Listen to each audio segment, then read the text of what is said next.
hit that like button just like Tyson. What's that word? What's that word? What's that word, family? Hey, man, check it out. We back with another episode, members only podcast. You feel me? So right now, I want to introduce my lovely panel. You know what I'm saying? And we're gonna start from we're gonna start with you, helloblackman.com, since that's the name that's up there. That's what we'll call you. Everybody know me already. I am the host of the show. They call me Low from the Go. So go ahead, Hello Black Man. Tell us about you and what you do. Hello, people. My name is Kalisha Patrice. That's how I can be found on social media. I am the co-owner of Hello Black Man. We are a journal line specifically catered to the Black community. However, we do have journals for everybody.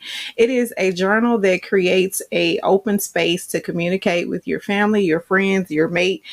We have journals that are inclusive to the Hello Black educator, first responder, couple, man, woman, child, teen. It was started just on a basis of us getting to know each other in my very own household, because a lot of times I don't talk to my children. We don't have real conversations, do your homework, do this, do that, do this, but they never ask me questions about who I am and what I do. So therefore we started this journal line so they can know what motivated me to get up and go to work every day, or what motivated me to just take care of them. So it has been very beneficial for me and my children, as well as me and my spouse. We are in a very good place because now we're not biting each other's heads off. We know how each other work. We're able to communicate effectively with one another. So check out helloblackman.com. Like I said, we have journals for everybody, not just the Black community, but we are very catered to the culture.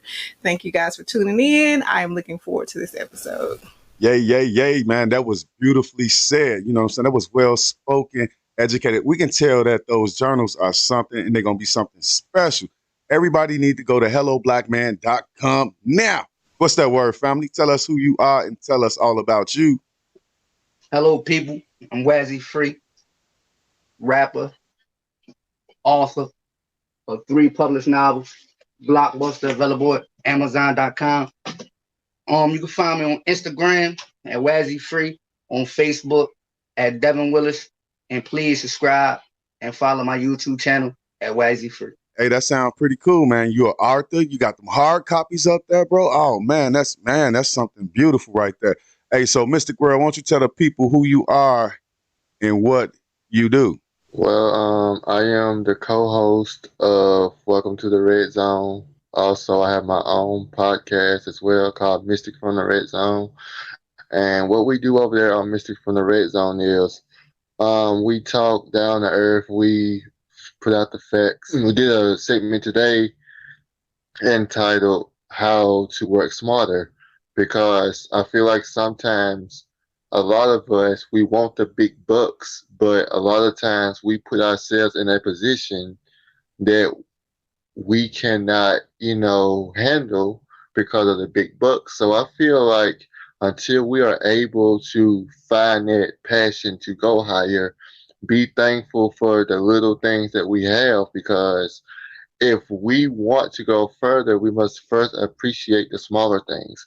We can't rush and try to rush to the top of the mountain before we're ready to go to that top of the mountain. So that's kind of what we had on our segment today. And I advise everyone that's listening today that even though you may not have much now, enjoy what you have now. And that way, once you learn to appreciate the small things, once you get to that level that you want to, you'll be able to appreciate that standard as well.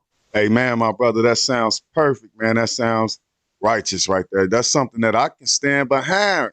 You know what I'm saying? Where can I find your podcast, bro? You can find me on Spotify, Apple Music, Google podcasts, everywhere, every social platform that does podcasting. Okay. And last but not least, we have somebody that changed their name on us. I'll tell you that much. But we have Priceless Sounds, aka Samantha's World. So who are you today? Hello, everyone. So I'm Priceless Sound, otherwise known as Samantha's World. I'm the host of Welcome to the Red Zone. You can find us on Anchor, Spotify, Listen Notes, Google Podcasts, Apple Podcasts, Listen on Spotify and Deezer. So if you go to spotify.com/US right now, Deezer.com/US right now, you can get 3 free months. It's just $12.99 for a family of 6, or for 2, it's just $9.99, which is a great for everyone up here who listens to the podcast. Y'all should download that and especially sign up for that. That way you can listen to everyone who's here, get all of their social medias, and go follow each and every one of the beautiful people up here. HelloBlackman.com, Wazzy Free, and Mystic Swirl, as well as Low From the Girls members only YouTube channel. Make sure to follow and like him as well. And thank you for hosting us. I appreciate it. We also have a YouTube channel that we're trying to grow. We're just kind of starting out with YouTube, but we're on all other major social streaming platforms. So if you guys want to check us out, we do have a Facebook page as well called Welcome to the Red Zone. So if you guys check us out there, and we do have now an official website, and we will be listing up merch soon. So be looking for merch. If you guys want to get merch, let us know what you're looking for. We will also help you guys if you want to make custom merch, how to get it for super cheap. All right, so we're going to jump right into this, man. We're going to get right into, as my grandmother used to call it, the nitty gritty. All right, so check this out, man. We're going to start off with the CDC. All right, so right now the CDC, in my opinion, is being bullied to approve the Pfizer vaccine. Healthcare workers are being fired if they don't get vaccinated. And during the pandemic, we were calling those people heroes. You know, Walmart, the biggest supply chain that's like that, big box store in the country, starting in September and October in selected stores, they will force all their employees to be vaccinated, man. You know, can you trust this vaccination? I'm getting comparisons of this to Nazi Germany because even New York City is closing back down. All bars, restaurants, nightclubs, and, you know, strip clubs, everything else, you will have to show proof of vaccination. Listen, right. First and foremost, I want to say that I am not a supporter of the vaccine. And my reasons for is, number one, I understand the times that we were living in with this pandemic, understand that the impact that it had to each and every community throughout the world. But I just think that, number one, it was rushed. You see what I'm saying? Like, I understand that people were working around the clock trying to save the world. I just feel like as a whole, number one, it was rushed. Number two, I don't feel like it's been tested enough. I don't feel like there was enough science to support it. It's almost a Tylenol compared to what the impact COVID is. Like, I had this conversation with my mom about the vaccine because she was, you know, considering taking it because of health problems or just anything that could potentially happen.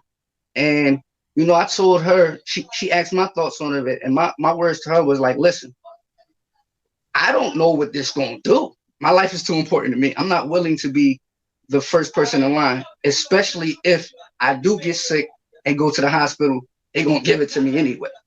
So it almost like didn't make sense. I mean, I understand in a sense, it's like taking a risk with your life, but I've been incarcerated when COVID was happening. Didn't catch COVID. I'm out here protecting myself, wearing a mask, even when, you know, they say the country is back open or whatever, wearing a mask. Didn't get sick. I'm just not a supporter of it. I just can't. I need to see more proof of Moderna, Pfizer, all of them. I just, you know, and then like some of my beliefs are supported now. Like, you got people that's fully vaccinated dying, and they saying it's because of COVID.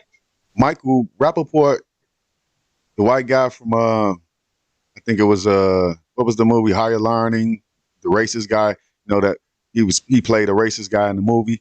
But he said that the government is now calling them guys super spreaders. And he was very upset. And he like, well, I'm not no super spreader.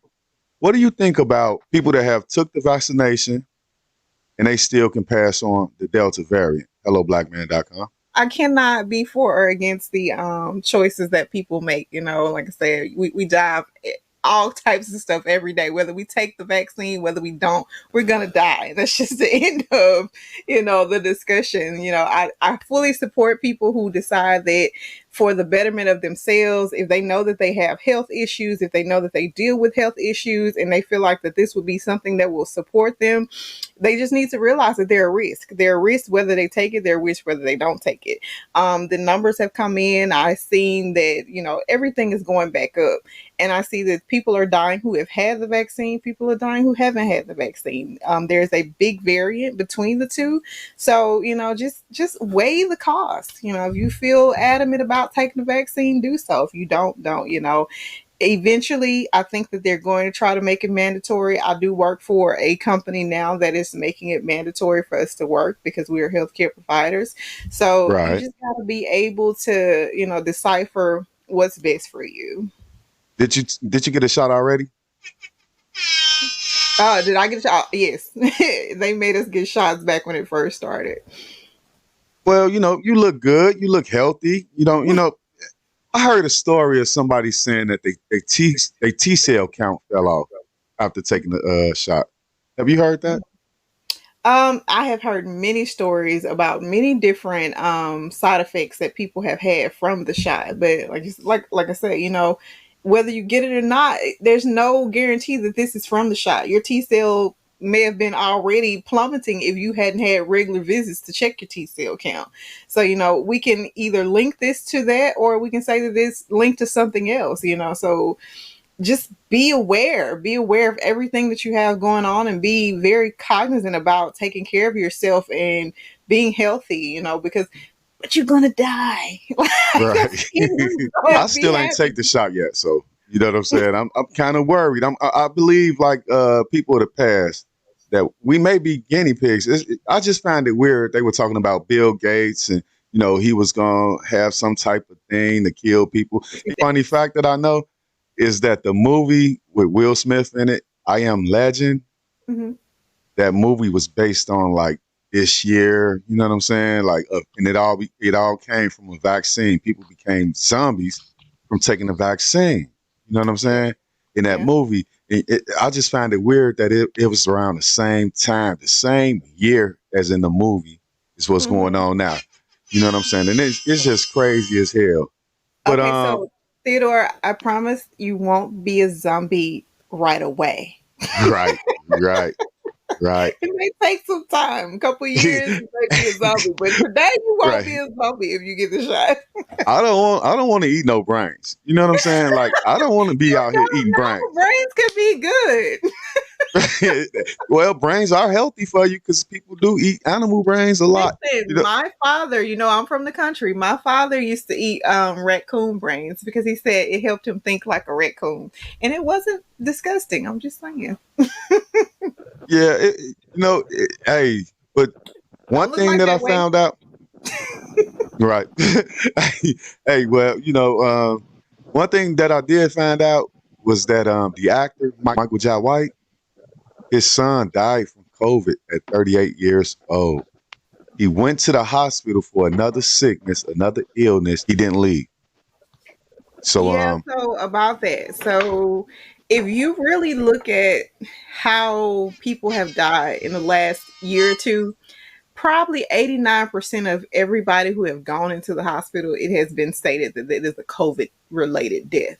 Because even if they go into the hospital with something completely different, there's a very real possibility that, you know, because of the way that the world is set up and there's such a mass hysteria and there's such a scare culture, they're going to name this COVID because they want you to be afraid of what's going on and they want you to be very proactive about what's happening. So if somebody was in a car accident and broke their leg, 9 times out of 10, okay, but they had complications of COVID and that's how they died. Like that's how they create the mass hysteria that goes on in the world. So Mr. World, what do you think about Michael Jai White's son dying from COVID in the hospital?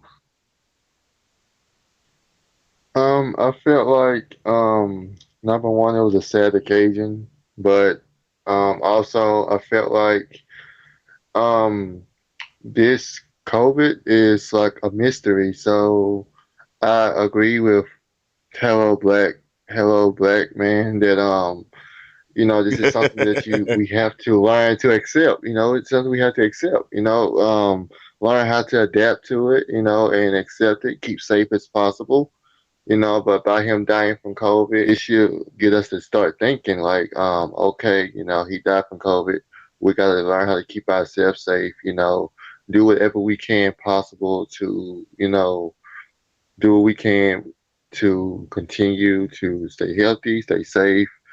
Even if it's like a risk factor, we still have to do what we can. And by his son dying like automatically like that at only 38 years old, it get us to thinking like, what else can we do, to be able to keep safe, from something that is such a mystery. But I feel like by him going in with another sickness but ending up dying from COVID, you know, I feel like there's going to be at the moment an unsolved mystery because we don't know what else he had along with the COVID. So I feel like in this particular state, we just need to be careful and continue to be as safe as possible. I do believe that he had a very bad drug problem. I do believe that was said, that he had a very bad drug problem. Law enforcement has upped the ante in having fake COVID shot cards. You know what I'm saying? People walking around with counterfeit COVID cards. It was like a year in jail at first. They didn't raise the ante up to 5 years in jail, and it'd be a felony if you get caught with a fake card. What do you think about that? For what it's worth, like this is like we've seen evidence of it. It is a real disease, and just because I don't believe in the vaccinations that they have available, that don't mean that I don't think people should take their own safety and the safety of others into consideration when they moving about this world. So, like anything else, and I'm not saying I support the police either. You see what I'm saying? But at the same time, with anything else, the police that actually honor the things that their badge says, like protect and serve and all of that, if they encounter that situation, I do think, like whatever measures they taking might be appropriate, because that's like if a person got HIV and they know it and have sex with multiple partners. You're just putting people at risk for selfish reasons and things like that. So I feel like that might be appropriate. I can't really, you know what I'm saying, talk too much about the penalty because I wouldn't put nobody in jail. That's just my personal belief. But at the same time, like, people can't be moving around like that.